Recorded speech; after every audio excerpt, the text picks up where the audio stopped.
بسم اللہ الرحمن الرحیم۔ کتاب سٹوریز چینل پر ہم آپ کو خوش آمدید کہتے ہیں۔ میں ایک ڈاکٹر ہوں اور اپنے مریضہ کی یہ کہانی آپ لوگوں تک اس کے کہنے پر پہنچا رہی ہوں تاکہ آپ لوگ ان بھیانک حقائق کو جان سکیں جنہیں یہ میڈیا اور پولیس والے چھپاتے ہیں۔ میں بیڈ پر کلپس سے جکڑی ہوئی تھی۔ میرے سامنے ڈاکٹر کا کوٹ پہنے ایک آدمی کھڑا تھا اور میرے وجود کے ساتھ بہت ساری مشینیں جوڑ دی گئی تھی۔ پھر دیکھتے ہی دیکھتے اس نے مجھ پر ایک ایسا ظلم ڈھایا تھا جس کے بارے میں تصور بھی نہیں کر سکتی تھی۔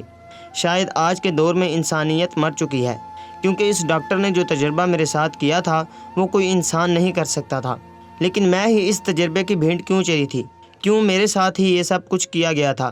یہ تجربہ جو انتہائی بھیانک تھا اور شاید قانون اس کی اجازت بھی نہیں دیتا تھا، وہ مجھ پر کیوں آزمایا گیا تھا؟ یہ ایک ایسی حقیقت ہے جسے ہم چاہ کر بھی قبول نہیں کرتے ہیں۔ ہم سمجھتے ہیں کہ ہم جس ملک میں رہتے ہیں وہاں اس طرح کا کوئی کام نہیں ہو سکتا، کیونکہ یہ ملک کلمے کی بنیاد پر قائم کیا گیا ہے۔ لیکن سچ تو یہ ہے، آج کے دور میں اس طرح کے کام بہت عام ہو چکے ہیں۔ میری یہ کہانی آپ کے رونگٹے کھڑے کر دے گی کہ کس طرح ایک سائنسدان نے میرے ساتھ انسانیت سوز سلوک کیا، وہ بھی صرف نام و شہرت کے لیے۔ لیکن اس میں اتنی ہمت کہاں سے آئی کہ وہ یہ تجربہ کرتا؟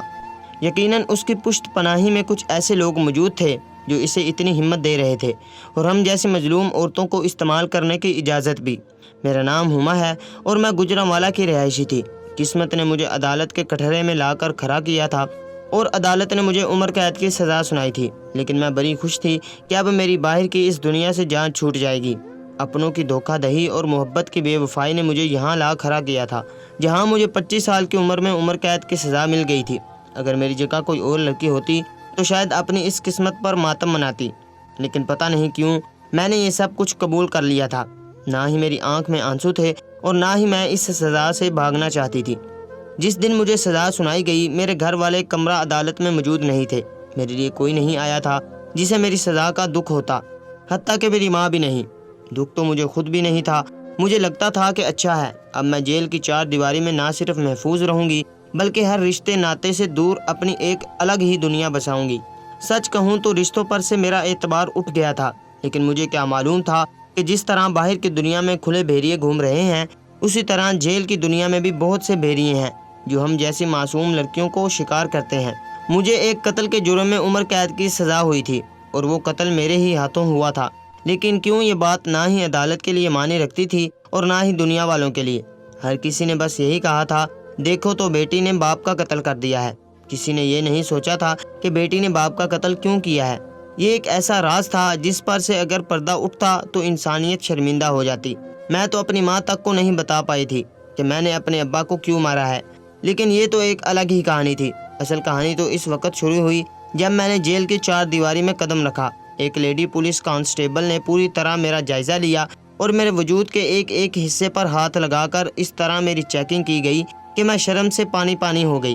جب میں نے منع کرنے کی کوشش کی تو لیڈی کانسٹیبل نے ایک تھپڑ میرے منہ پر لگایا اور کہنے لگی، باپ کا قتل کر کے یہاں آئی ہے اور اب ایسی باتوں پر شرما رہی ہے۔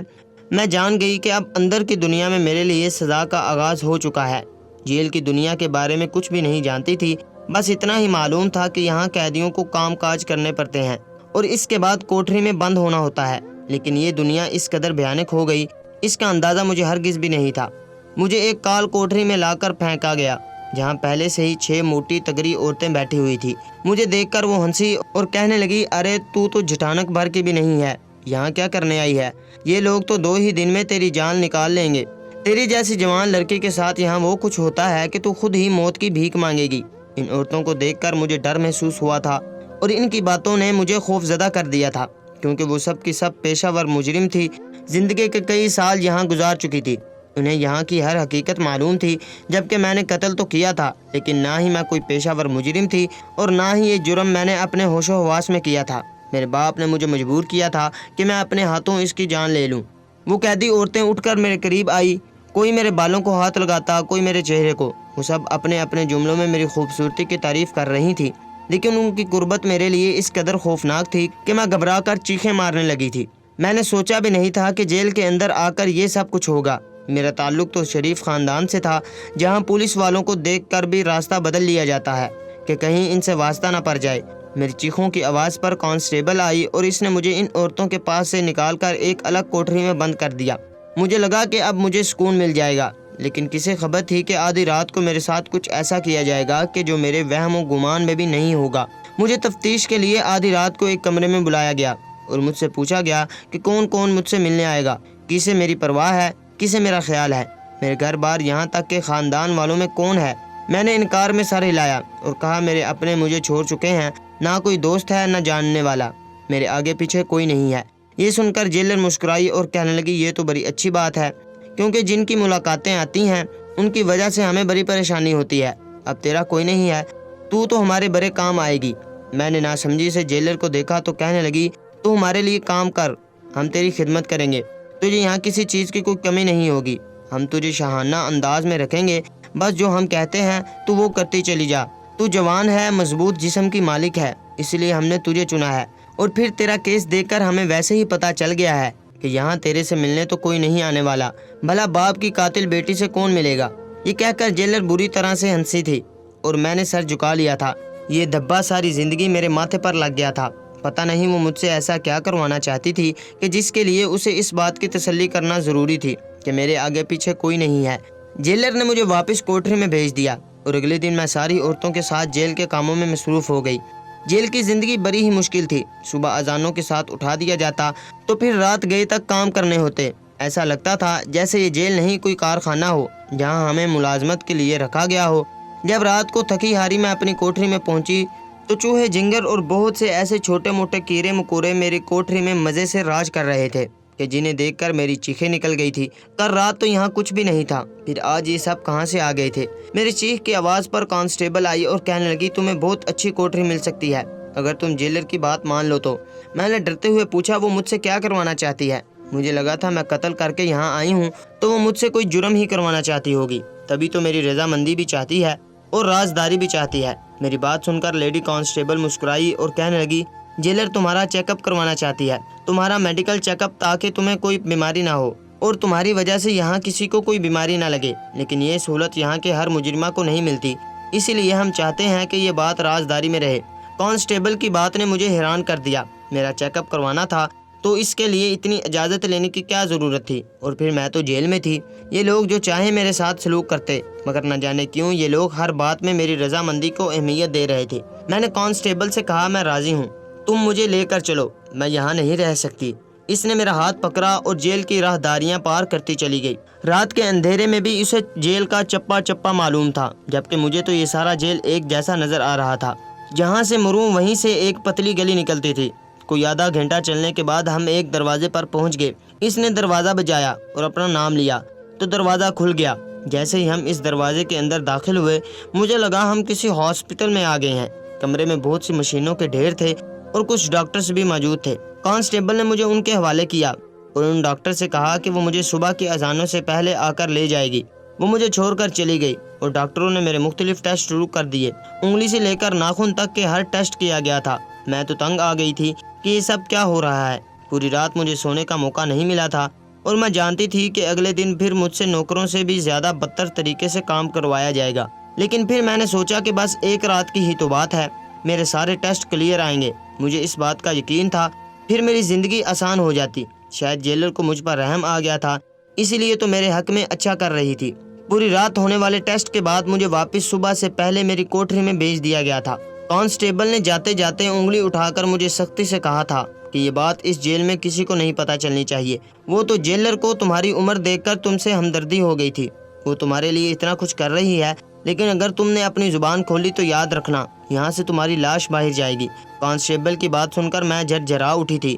اس کا چہرہ بہت کرخت تھا اور اس سے بھی زیادہ بھاری اس کی مردانہ آواز تھی۔ میں نے ڈر کے کہا میں کسی کو کچھ نہیں بتاؤں گی، تو وہ اطمینان کے ساتھ واپس لوٹ گئی۔ سارا دن میں نے پھر ملازموں کی طرح کام کیا اور شکر کیا کہ رات کو مجھے سونے کے لیے بہت بہتر کوٹری دی گئی۔ ایک چھوٹا سا بستر لگا ہوا تھا، پانی کا کولر اور گلاس بھی تھا، چھت پر پنکھا چل رہا تھا۔ میرے لیے یہی بہت غنیمت تھا۔ میں سوچنے لگی کہ اب ساری زندگی مجھے ایسے ہی گزارنی ہے، سارا دن کام کرنا ہوگا اور رات کو آرام۔ نہ میں باہر واپس جانا چاہتی تھی، نہ ہی مجھے باہر کی دنیا سے کوئی لگاؤ رہا تھا۔ البتہ کبھی کبھی میرے دماغ میں یہ سوچ ضرور آتی کہ مجھے یہ سب کچھ کیوں دیا جا رہا ہے، اتنی سہولتوں کے بدلے یہ لوگ مجھ سے کیا چاہتے ہیں۔ لیکن میں نے سوچا بھی نہیں تھا کہ مجھے کس کام کے لیے استعمال کیا جانے والا ہے، اور بہت جلدی ایک دن ایسا آئے گا جب میں یہاں سے باہر جانے کے لیے دعائیں مانگوں گی اور کوششیں کروں گی۔ ایک ہفتہ میں نے بڑے سکون سے گزارا تھا۔ جیلر آتے ہی مسکرا کر مجھے دیکھتی اور چلی جاتی۔ کانسٹیبل بھی میرا خیال رکھنے میں کوئی کسر نہ چھوڑتی۔ جیل کی عورتیں میرے ٹھاٹ باٹ دیکھ کر خود حیران تھی۔ ان میں سے کچھ ایسی تھی جو سالوں سے یہاں قید تھی۔ وہ مجھے دیکھ کر ہنستی اور کہتی کہ تجھے ابھی معلوم نہیں ہے کہ یہ جیلر کس قسم کی عورت ہے۔ کچھ دن عیش کر لے، پھر تجھے خود پتہ چل جائے گا کہ یہ عنایتیں تجھ پر کیوں ہو رہی ہیں۔ ان عورتوں کی بات سن کر مجھے لگتا کہ وہ مجھ سے حسد کر رہی ہیں۔ مجھے تو کھانا پینا بھی اچھا دیا جا رہا تھا، جبکہ میں نے دیکھا تھا کہ باقی عورتوں کو اتنا اچھا کھانا نہیں ملتا تھا، اور پھر پورا ہفتہ گزر جانے کے باوجود بھی مجھ سے کوئی ایسا ویسا کام نہیں کروایا گیا تھا۔ ایک ہفتے بعد رات کے وقت کانسٹیبل میرے پاس آئی اور کہنے لگی تمہاری ساری رپورٹس آ گئی ہیں، تمہیں پھر میرے ساتھ چلنا ہوگا، ڈاکٹر خود تمہیں تمہاری رپورٹ بتائیں گے۔ اس بار میں خاموشی سے اس کے ساتھ چل پڑی، کیونکہ مجھے معلوم تھا کہ وہ مجھے کہاں لے کر جا رہی ہے۔ وہاں جا کر مجھ پر قیامت ٹوٹ پڑی جب ڈاکٹر نے مجھے بتایا کہ میری رپورٹ ٹھیک نہیں ہے، بلکہ مجھے کوئی خطرناک بیماری ہے۔ ڈاکٹر کی بات سن کر میں حیران رہ گئی تھی۔ نہ ہی مجھے کوئی تکلیف تھی، نہ ہی آج تک کبھی میں نے کوئی ٹیسٹ کروایا تھا۔ مجھے اچانک ہی کوئی خطرناک بیماری کیسے ہو سکتی تھی؟ ڈاکٹر نے رپورٹ میرے سامنے رکھ دی۔ اس میں واقعی لکھا تھا کہ مجھے پیٹ کی کوئی خطرناک بیماری ہو گئی ہے۔ ڈاکٹر پریشانی سے کہنے لگا کہ یہ بیماری وقت کے ساتھ بڑھے گی، آپ کی حالت خراب کر دے گی، ابھی یہ شروعات میں ہے، اس لیے آپ کو کوئی علامات ظاہر نہیں ہو رہی ہیں، اس کا علاج بہت ضروری ہے۔ یہ کہہ کر ڈاکٹر نے مجھے 2 انجیکشنز لگائے اور میرے مزید ٹیسٹ ہوئے۔ حیرانی کی بات یہ تھی کہ ان بڑے ٹیسٹوں کے لیے بھی یہاں مشینیں موجود تھی۔ وہ ڈاکٹر یہاں وہاں ہوا تو میں نے ایک گہری نظر سارے کمرے پر ڈالی اور یہ دیکھ کر حیران رہ گئی کہ یہ کوئی چھوٹا سا چیک اپ روم نہیں تھا، بلکہ ایک بہت بڑی سی لیبارٹری ٹائپ تھی، کیونکہ دور کہیں مجھے بہت سارے کیمیکلز رکھے ہوئے نظر آ رہے تھے جس پر کچھ ڈاکٹرز کام کر رہے تھے۔ میرا دل گھبرانے لگا تھا، کوئی بات تھی جو میری چھوٹی حس کو پریشان کر رہی تھی۔ خیر وہ انجیکشنز مجھے لگا دیے گئے، کافی دیر تک مجھے وہیں رکھا گیا اور پھر واپس بھیج دیا گیا۔ اس کے بعد آنے والی کئی راتوں تک یہی سلسلہ چلتا رہا۔ علاج کے نام پر وہ مجھے بلواتے اور مجھے انجیکشنز لگائے جاتے۔ ہر 2 دن بعد میرا ایک خاص قسم کا ٹیسٹ ہوتا اور مجھے پوری طرح مشین کے اندر کر دیا جاتا۔ سمجھ نہیں آ رہا تھا یہ سب کیا ہو رہا ہے۔ ایسی سہولتیں تو پاکستان کے ہسپتالوں میں نہیں تھی جیسی مجھ جیسی قیدی کو یہاں ہسپتال میں رہ کر مل رہی تھی۔ جیل کے عملے کی مجھ پر اتنی مہربانی مجھے مستقل گھٹکنے لگی تھی۔ میرے ساتھ موجود پرانی قیدی عورتیں مجھے دیکھ کر جس طرح ہنستی تھی، یقیناً کوئی بات تھی۔ میں نے کئی دفعہ موقع دیکھ کر ان سے بات کرنے کی کوشش کی، لیکن مجھ پر بہت کڑی نظر رکھی جا رہی تھی۔ میں جب بھی کسی سے بات کرنا چاہتی، لیڈی کانسٹیبل آ جاتی، اس کی نظریں میرے وجود پر جم جاتی اور ایسا لگتا جیسے وہ مجھے تنبیہ کر رہی ہو کہ میں ایسی غلطی نہ کروں۔ مجھے جیل میں آئے مہینہ گزرا تھا۔ اس 1 مہینے میں کوئی مجھ سے ملنے کے لیے نہیں آیا تھا۔ جیل کو تسلی ہو گئی تھی اور پھر وہ سارا عمل بھی مکمل ہو گیا تھا جس کے لیے مجھے تیار کیا جا رہا تھا۔ مہینے بھر بعد میری زندگی میں وہ قیامت بھری رات آئی جب مجھے انجیکشنز کا کہہ کر اسی کمرے میں لے جایا گیا اور پھر بیڈ کے ساتھ کلپس کے ذریعے جکڑ دیا گیا۔ نہ ہی مجھے بے ہوش کیا گیا تھا، نہ ہی کوئی سن ہونے کی دوا دی گئی تھی، اور میری بچہ دانی میں ایک ایسی چیز انجیکٹ کر دی گئی تھی جس کے بارے میں سوچ کر بھی مجھے گن آتی ہے۔ میرے سامنے ہی ایک گورے کے اسپرمز حاصل کیے گئے تھے اور اسے انجیکشن کے ذریعے میرے وجود میں داخل کر دیا گیا تھا۔ میں چیختی چلاتی رہ گئی تھی، لیکن کوئی میری سنوائی کرنے والا نہیں تھا۔ وہ سارے بے حس ڈاکٹر تھے اور ان کے سر پر کھڑا ایک بھورا آدمی تھا جو سائنسدان تھا اور یہ تجربہ کر رہا تھا۔ اس تجربے کی بنیاد کیا تھی یا یہ کیوں کیا جا رہا تھا، یہ بات تو مجھے معلوم نہیں تھی، لیکن ایک گھوڑے کے اسپرمز کے ایک عورت کے جسم میں داخل کر دینا انسانیت کے خلاف تھا۔ 1 مہینے سے میرے جسم کو تیار کیا جا رہا تھا، ایسی دعائیں مجھے دی جا رہی تھی جس سے میرے اندر طاقت آتی اور مجھ میں بچہ پیدا کرنے کی صلاحیت زیادہ ہو جاتی، اور پھر یہ لوگ گھوڑے کے اسپرمز میرے جسم میں منتقل کرتے۔ اور آج وہ رات آ گئی تھی جب میرے جسم میں یہ اسپرمز ڈال دیے گئے تھے، اور اس کے بعد بہت ساری مشینوں کے ذریعے سے بہت کچھ چیک کیا جا رہا تھا۔ مجھے صبح واپس میری کوٹری میں نہیں بھیجا گیا تھا، بلکہ میں اسی کمرے میں قید تھی۔ اگر عورت کے جسم میں مرد کے اسپرمز ڈالے جائیں تو انسان کا ہی بچہ پیدا ہوتا ہے، لیکن اگر ایک عورت کے جسم میں کسی گھوڑے کا اسپرمز ڈالے جائیں تو کیا ہوگا؟ یہی وہ کھپتی ڈاکٹر جاننا چاہتا تھا۔ وہ انسان اور گھوڑے کے ملاپ سے ایک ایسا بچہ پیدا کروانا چاہتا تھا جو سائنس کے لیے حیرت انگیز ہوتا۔ جب سے وہ اسپرمز میری بچہ دانی میں منتقل کیے گئے تھے، مجھے پیٹ کی شدید تکلیف ہو رہی تھی۔ میں بیڈ سے بندھے ہونے کے باوجود اچھل رہی تھی، لیکن کسی کو کوئی احساس نہیں تھا۔ وہ لوگ تو بس مشینز کو دیکھ رہے تھے۔ زندہ انسان سے انہیں کوئی غرض نہیں تھی۔ پھر ایک وقت ایسا آیا جب میں بے ہوشی میں جانے لگی۔ میری آنکھوں کے سامنے وہ منظر گھومنے لگا جب میں نے اپنے باپ کو اپنے ہاتھوں سے خنجر کھوپ کر مارا تھا۔ مجھے لگا تھا کہ میں نے اپنے لیے آزادی حاصل کر لی ہے، اب کوئی میرے ساتھ ایسا سلوک نہیں کر سکے گا، کوئی میری عزت کو فروخت نہیں کرے گا۔ لیکن مجھے کیا معلوم تھا کہ یہاں اور بھی ایسے بہت سے گھنونے کام ہوتے ہیں جو عزت فروخت کرنے سے بھی زیادہ خطرناک ہوتے ہیں۔ میرا باپ میرا ستیلا باپ تھا، لیکن یہ بات کوئی نہیں جانتا تھا۔ 10 سال کی عمر سے ہی اس نے میرے ساتھ غلط کام شروع کر دیے تھے۔ پہلے میں اپنی ماں کو بتانے کی کوشش کرتی تو میری ماں مجھے ڈانٹ ڈپٹ کر خاموش کروا دیتی اور کہتی کہ تجھے غلط لگتا ہے، تو اسے اپنا باپ نہیں سمجھتی، اس لیے ایسی باتیں کرتی ہے۔ وقت کے ساتھ میں خاموش ہوتی چلی گئی اور میرے باپ کی گھٹیا حرکتیں بڑھتی گئی۔ میری ماں ہر بات سے بے خبر تھی، وہ تو بس میرے باپ کی پہلی بیوی کے بچوں کی ماں بن گئی تھی، اسے میری پرواہ نہیں رہی تھی۔ پھر میرے باپ نے عجیب و غریب حرکتیں شروع کر دی۔ وہ مجھے کالج کے لیے گھر سے لے کر نکلتا، لیکن فحاشی کے اڈوں تک لے جاتا۔ میرے باپ کے علاوہ دوسرے لوگ بھی مجھ سے اپنی ہوس پوری کرنے لگے تھے اور میں ایک جسم فروش عورت بن گئی تھی۔ پھر میری زندگی میں وہ دن آیا جب میرے باپ نے میرا ہمیشہ کے لیے سودا طے کر دیا۔ 50 لاکھ روپے کے عوض وہ ایک 40 سال کے بڈھے کے ہاتھوں مجھے بیچ رہا تھا، اور میں جانتی تھی کہ وہ بورا مجھے بیوی نہیں بنائے گا بلکہ میرے ذریعے کاروبار کرے گا۔ میں نے جب اماں کو سچ بتانا چاہا تو اماں نے میرے منہ پر تھپڑ مار دیا۔ میں نے غصے میں آ کر اپنے باپ کو اس شادی کے لیے انکار کیا۔ ہمارے درمیان جھگڑا شروع ہوا اور میں نے بنا سوچے سمجھے پاس پر ہی چھری اٹھا کر اپنے باپ کے پیٹ میں گھونپ دی۔ مجھے نہیں پتا تھا کہ وہ مر جائے گا۔ میرا باپ مر گیا۔ میرے ستیلے بہن بھائیوں نے مجھے پولیس کے حوالے کر دیا۔ کوئی نہیں جانتا تھا کہ مجھ پر کیا ایسی قیامت گزری ہے، میں نے اپنے باپ کو کیوں مارا ہے۔ میری ماں کو بھی یہی لگتا تھا کہ میں اپنے ستیلے باپ کو قبول نہیں کر پائی، اس لیے اس پر الزام لگاتی ہوں۔ مجھ پر کیس چلا، میرے لیے کوئی وکیل نہ کیا گیا اور میں عمر قید کی سزا لے کر اس جیل میں پہنچ گئی۔ لیکن یہاں آ کر جو ہوا تھا وہ تو جسم فروشی سے بھی کہیں زیادہ گھنونا کام تھا۔ آہستہ آہستہ میں بے ہوشی کی دنیا میں چلی گئی تھی، اور جب مجھے ہوش آیا تو میرے پیٹ میں شدید درد تھا۔ میں کال کوٹری میں پڑی ہوئی تھی۔ لیڈی کانسٹیبل میرے پاس آئی تو میں نے ان سے کہا مجھے ڈاکٹر کے پاس لے چلو، میں مر جاؤں گی۔ وہ کہنے لگی تجربہ ناکام ہو گیا ہے، تمہارے پیچھے جتنا پیسہ لگایا گیا تھا وہ سب ضائع ہو گیا ہے، اب تم ہمارے کسی کام کی نہیں ہو۔ اب نئی دوائیں تیار کی جا رہی ہیں اور ایک دفعہ پھر یہ تجربہ کیا جائے گا، لیکن اب تم ہمارے لیے بیکار ہو کیونکہ تمہارے جسم پر یہ تجربہ دوبارہ نہیں ہو سکتا، تمہیں پہلے ہی بہت ہائی ڈوز کی دوائیں دی جا چکی ہیں۔ یہ کہہ کر وہ مجھے تڑپتا چھوڑ گئی اور میری جان لبوں پر آ گئی۔ سارا وقت میں پیٹ کے درد سے اکثر مجھے الٹیاں ہوتی، کوئی مجھے پوچھنے والا نہیں تھا۔ اتنے دن رات دعا مانگی کہ کوئی معجزہ ہو اور میں اس جیل سے آزاد ہو جاؤں، باہر جاؤں اور مجھے کوئی دعا مل جائے، کیونکہ یہ درد میری برداشت سے باہر تھا۔ اور پھر ایک دن میری دعا قبول ہو گئی۔ کچھ جرنلسٹ ہماری جیل میں آئے تھے، شاید کسی موقع پر کوریج کرنی تھی۔ وہ لوگ میری کوٹری تک پہنچ گئے۔ میری حالت دیکھ کر انہوں نے میرے علاج کا مطالبہ کیا۔ جیلر نے انہیں مطمئن کروانے کی ہر ممکن کوشش کی، لیکن میری حالت اتنی خراب تھی کہ وہ نہ مانے اور مجھے ہسپتال ایڈمٹ کروا کر دم لیا۔ پتہ چلا کہ میری بچہ دانی سر گئی ہے اور اسے آپریشن کر کے نکالا جائے گا، میں کبھی ماں نہیں بن سکوں گی۔ اور پھر میرا آپریشن بھی ہو گیا۔ پولیس والوں کا مجھ پر کڑا پہرا تھا، مجھے کسی کے سامنے اپنی حقیقت بیان نہیں کرنے دیا گیا۔ البتہ میں نے ایک ڈاکٹر کو اپنی ساری حقیقت بتائی، جسے سن کر اسے بہت دکھ ہوا، لیکن وہ کہنے لگی کہ وہ بھی میرے لیے آواز نہیں اٹھا سکتی ورنہ یہ لوگ اس کی جان کے دشمن ہو جائیں گے۔ علاج ممکن ہوا اور میں ایک دفعہ پھر جیل کی سلاخوں کے پیچھے پہنچ گئی۔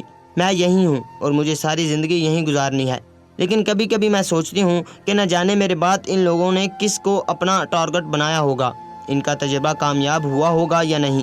ہم ایک اسلامی ملک میں رہتے ہیں، لیکن اس کے باوجود نہ ہی ہمارے حقوق کا تحفظ کیا جاتا ہے، نہ ہی ہماری عزت کی حفاظت ہوتی ہے۔ سمجھ نہیں آتا یہاں لٹیرا کون ہے اور محافظ کون۔ میرے ساتھ جو ہونا تھا وہ ہو چکا ہے، لیکن میں نہیں چاہتی اور کسی کے ساتھ ایسا ہو۔ آپ لوگ مجھے بتائیں کہ ہمارے ملک میں قانون نام کی چیز کب نافذ ہوگی؟